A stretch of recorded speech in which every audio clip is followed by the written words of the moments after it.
You met someone, fell in love, broke up, and went on with your lives.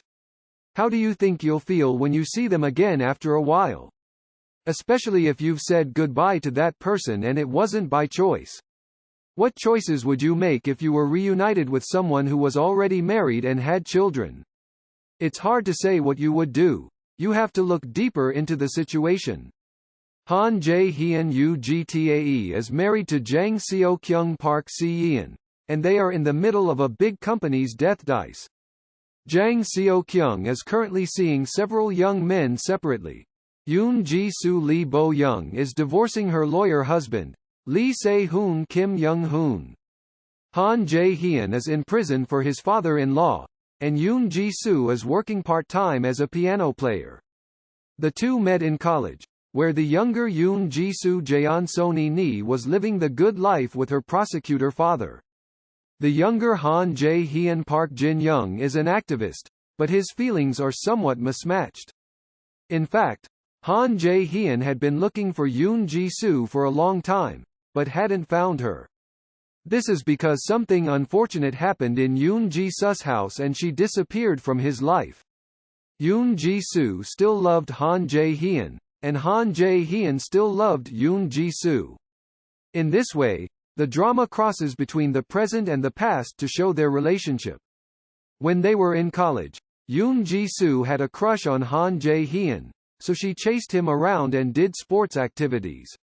When Han Jae-hyun runs away because he thinks he's going to be caught by the prosecution, he doesn't tell Yoon Ji-soo, but she eventually comes to see him.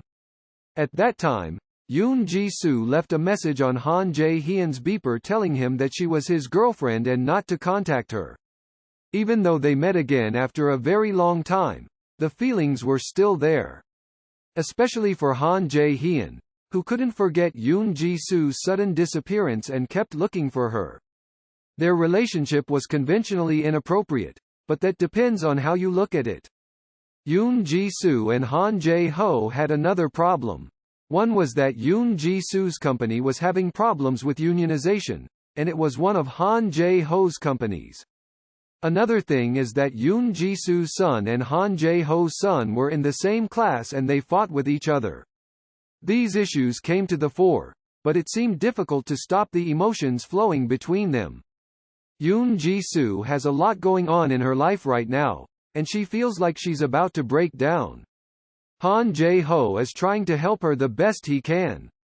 The drama continues to be bittersweet and sad. They used to love each other, but now that they're in different situations, it's hard to reconnect easily. It's a hard bridge to cross and it's very difficult to go to the other person. Yoon Ji-soo promises Han Jae-ho that she will never disappear without telling him again. Han Jae-ho tells Yoon Ji-soo that he will protect her no matter what the world thinks of her. This drama shows the past and the present almost in equal measure in every episode for me. That way, there are 4 main characters instead of 2. If you want to watch a sad drama, Hwayong Yeon-hwa is probably the best one for you. There's a feeling that they can't reach each other anymore, but they really care about each other.